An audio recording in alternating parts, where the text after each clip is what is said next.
My name is Ripu Daman Minhas. I'm a developmental pediatrician at St. Michael's Hospital, Unity Health Toronto at the University of Toronto. And I see children with a range of neurodevelopmental conditions in inner city Toronto. Hi, my name is Paul Offit. I'm the director of the Vaccine Education Center at the Children's Hospital of Philadelphia and a professor of pediatrics at the University of Pennsylvania School of Medicine. So from my background in developmental pediatrics, I've been getting a lot of questions around neurodevelopmental conditions and particularly with autism. So Dr. Offit, how would you approach that question when folks ask you about the link between vaccines and autism?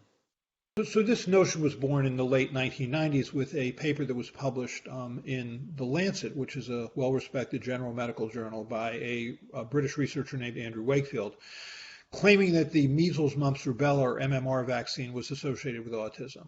It was really it wasn't a study. It was just a case series of 12 children, 8 of whom developed autism within a month of receiving the vaccine. So it raised the question. I mean, the nicest thing you could say about that particular paper was it raised the question, could vaccines cause autism? And certainly you can see where parents are coming from. I mean, for some parents, the child was fine, got a vaccine. Now they noticed certain developmental issues or regression and wondered, could this vaccine have done it? The good news, that's an answerable question. What you do is you look at thousands and now, frankly, hundreds of thousands of children retrospectively who either did or did not receive the MMR vaccine to see whether or not the incidence of autism was greater in a vaccinated group. That study has been done 18 times in 7 different countries on 3 different continents, costing, frankly, millions and millions of dollars, and the answer has been consistently the same, which is the MMR vaccine did not cause autism, nor has any vaccine been shown to cause autism. But, it's hard to unring the bell. I think it's hard to unscare people once you've scared them. And once they have that notion in their mind that the vaccine might have done it, it's just hard to make that go away. Although the good news is there was a study done by the Autism Science Foundation asking parents of children with autism, do you think the vaccine could have caused it?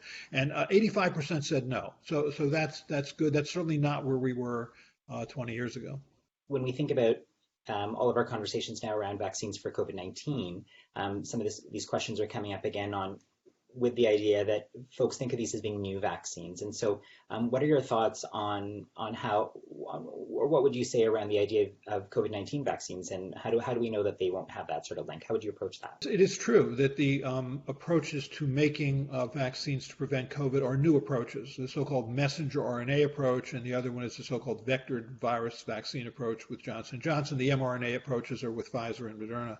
Although those are novel approaches, they don't have a biology that is dramatically different from anything we've done before. If you use the mRNA vaccines as an example, mRNA, messenger RNA, is just a small piece of genetic material that is then taken up into the cells, specifically in the cytoplasm of the cells, meaning not the nucleus where DNA resides, but in the cytoplasm, where then that small piece of messenger RNA joins 200,000 other copies of messenger RNA, all dedicated to making the proteins and enzymes that keep us alive. In this case, the messenger RNA is going to make a different protein, which is the SARS-CoV-2 virus, which is the virus that causes COVID, the surface protein or spike protein, which it will do for a few days and then stop. So the process is really just a typical cellular process that occurs all the time. So people can be reassured that there's nothing dramatically different really in the biology of these vaccines that is different from the biology of what occurs normally in people every day. There's been a lot of conversation around vaccination during pregnancy as well. And so when we think about long-term risks to the fetus, and particularly from a neurodevelopmental disorder standpoint, what are your thoughts on that in vaccinating pregnant women? Typically what happens is when companies do phase 3 trials, so-called large prospective placebo-controlled trials, often they don't involve pregnant women. And that was true for, say, the 2 mRNA vaccines that came out in December, the Pfizer and Moderna vaccines. They should have. I really do think that those trials should have included pregnant women because pregnant women are at higher risk of suffering severe disease than women of the same age who aren't pregnant. So it would have been nice to have had that information. But we didn't have it. Now, typically what happens is this Centers for Disease Control and Prevention in this country, the CDC, will, when there aren't clear data that were generated during phase 3 trials, then say that the vaccine is contraindicated for use in pregnancy. They didn't do that here. What they did here was they said a pregnant woman could reasonably choose to get the vaccine. It wasn't a recommendation per se. It was just you could reasonably choose to get it if you want, knowing that pregnant women were at higher risk of being hospitalized, going to the intensive care unit, being mechanically ventilated, or dying as compared to women of the same age who weren't pregnant. So thousands and then tens of thousands of pregnant women made that choice.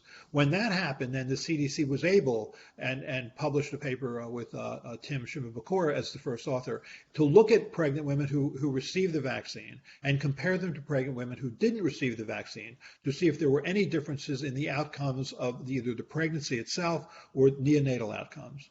And when they did that study, they found that there were no differences. The only difference is that pregnant women who chose to get the vaccine were now protected, as were their newborns after the child was born, at least for 6 months or so. And with that, the CDC changed its recommendation to that the vaccine was recommended for use in pregnancy. And then the CDC changed its recommendation again because they've noted a number of pregnant women who were being hospitalized, who were going to the ICU, who were delivering their babies severely prematurely.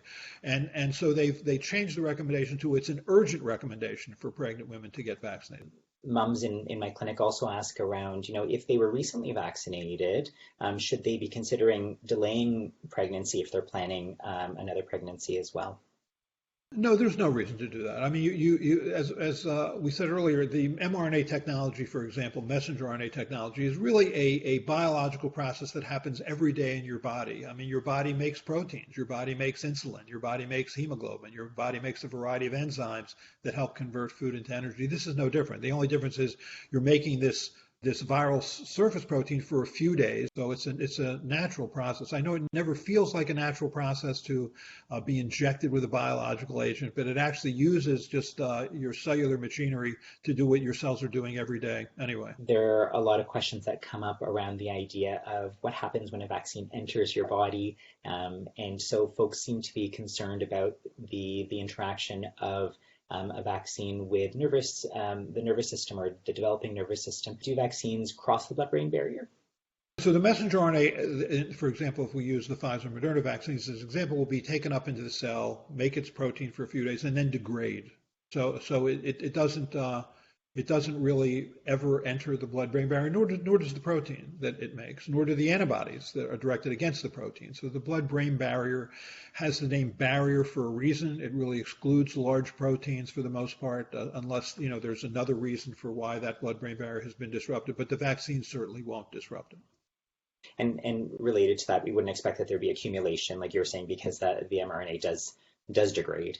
As well. And I know that's been a concern in the past, but thank you so much for answering these questions. I know that they've been on the minds of a lot of young families and folks that are planning to have families as well. So thanks so much. Well, thank you. It was my pleasure and so nice to meet you. Likewise.